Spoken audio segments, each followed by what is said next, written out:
Hey guys, what's up? In this video I'm going to show you how to speed up your workflow immensely using proxy files in Adobe Premiere Pro. Now if you've never used proxy files before, shame on you. They will drastically increase your productivity time because you're working with a much smaller file, and when you export the video you don't actually export the proxies. All you're exporting is the full 4K, 8K, 12K, whatever K footage you're working with, or 1080p, whatever the case may be. You're working in a much lower resolution, but when it comes time to export, it exports at full resolution.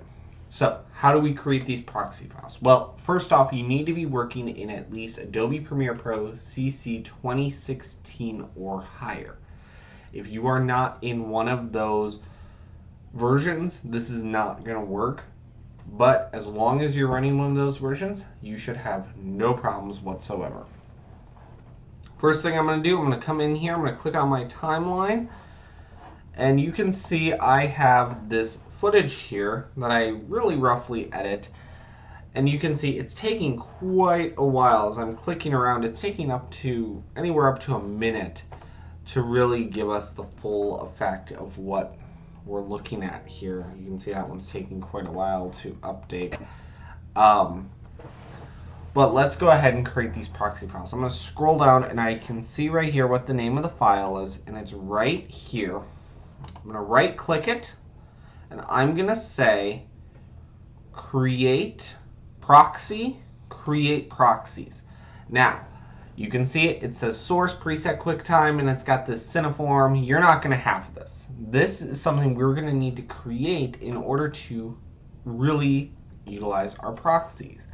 So let's come over here to Adobe Media Encoder. Now if you've never used Adobe Media Encoder, shame on you. I'm just resizing it so we can actually get it to fit on the screen here, because Media Encoder is thebomb.com. It does so much for us in very little time. So how does this work? First thing we're going to do, click on the plus. We're going to create an encoding preset. This is what's going to allow us to really set up our presets. I'm just going to resize the window here. Don't worry about giving it a name right now. We'll do that at the very end. Not a big deal. For format, make sure you are set to QuickTime. You're going to be basing it on a new preset. Make sure you're exporting video and audio. Those are all good to go. Coming down to the video tab, make sure you're using GoPro Cineform. Why do I say GoPro Cineform? Because it is a really easy codec to work with when you're creating presets. It's not going to take a lot of space on your computer. If you are on a Mac like me, you can use Apple ProRes. I really just like to use GoPro Cineform because it's cross-platform. Doesn't matter if I'm on a Mac or a PC. I have the same option on both, and I have compatibility on both, which is always nice, especially when you're like me and you work with both operating systems from time to time. Coming down to video settings, you're going to make sure you have your quality set to the lowest it can go, which is 1. You don't need high quality for this. These are just proxy files. We're not going to be using them for anything else. We are then going to make sure we have it set to 1280 by 720, and make sure this is got the little slash through it so it is not linked. If this is linked, it's going to create a lot of problems, and it's going to base on whatever you type, and it's going to try and calibrate it for you. We want 1280 by 720. It's really low quality HD, but we're not going for high quality. Again, we're going for efficiency when editing. For our frame rate, I like to set mine to 23.976. This is going to create a lot of ease when doing it. Now notice this file is 24 frames per second, so I'm just going to go and change that to 24 frames per second. Make sure it is set to progressive, square pixels. We're going to render at maximum depth YUV 10 bits per second is perfectly fine. Leave everything else alone. Whoops. And come over to the Effects tab. Now, in the Effects tab, we're not going to mess with too much here except for the image overlay. I like to add an image overlay to my proxy file so that way I know when I'm working with a proxy file versus when I'm working with the full resolution. Makes it a little easier for me to keep track. So we're going to come here, you'll click choose, and if you've downloaded the presets, which you can get from the video description below, you'll get a copy of the preset files, which is a lot quicker because then you can just import them. Under the proxy logo folder, you will see the Adobe proxy logo, and you can bring that in. I like to position it bottom right. I think anywhere else it just kind of gets in the way. Click OK, and you just created a preset, and I forgot to rename it, so we're just going to change that to Cineform 1280 by 720 24 FPS. And okay, so now it's created this encoder. Now we need to come back to the plus and we need to create an ingest preset. Now I know this sounds really weird. You need an ingest preset to create proxy files. That's the only way Premiere Pro knows how to create a proxy file. So you do have to go through both the encoding and the ingest, but note there's a lot less settings we have to worry about. First things first, don't worry about anything else. For destination, go ahead and pick any folder. It does not matter. I'm going to pick my Capture Scratch. It does not matter which one you pick. All that matters is you pick a folder because there's a setting in Premiere Pro that's going to help us out a little bit later on. Everything else is good to go. We don't need to copy files to destination. We're going to transcode to destination, and we are good to go.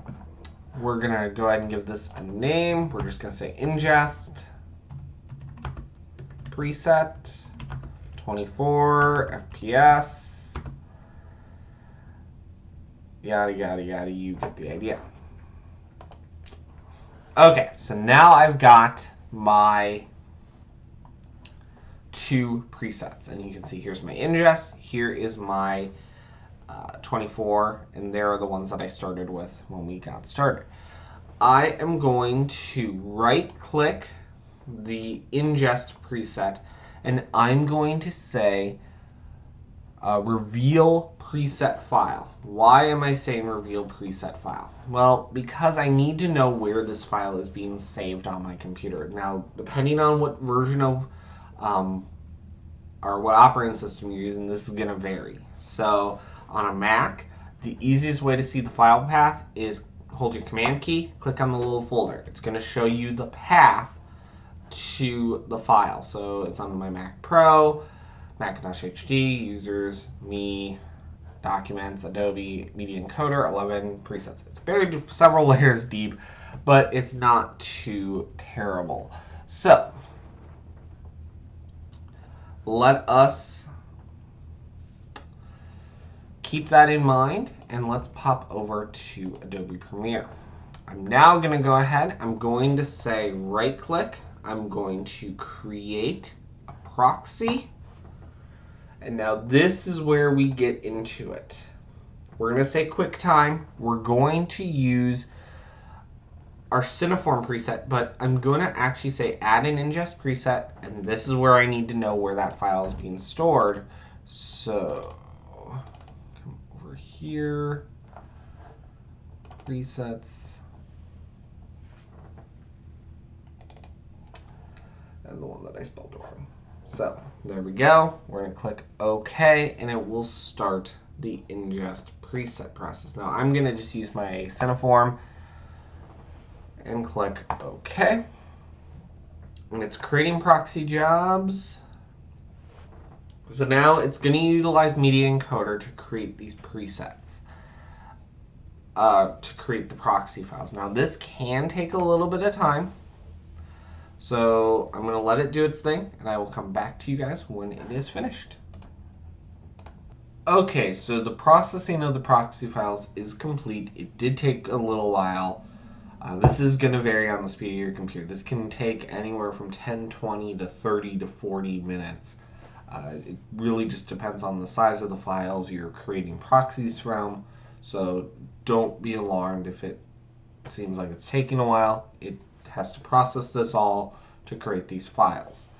So once it is done, you will be brought back to Premiere Pro, and Premiere Pro, it's going to look like nothing has changed. See, I can still click around, and it's taking a few seconds for it to process before it shows me that preview up here. But if I click this button here, it says Toggle Proxies. Now I'm on the proxy files.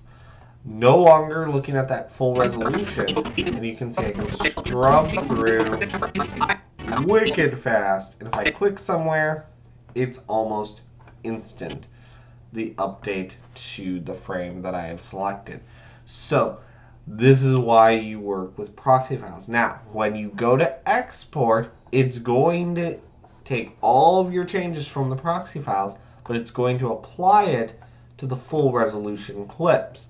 So this is why I work in proxy files, because they are such a time saver while you're editing, because now I can fly through the timeline, not really have to worry about rendering until I'm ready to go out into the full resolution clips. So that's it for this video, guys. I hope this was helpful, and I will see you guys in the next video. Peace.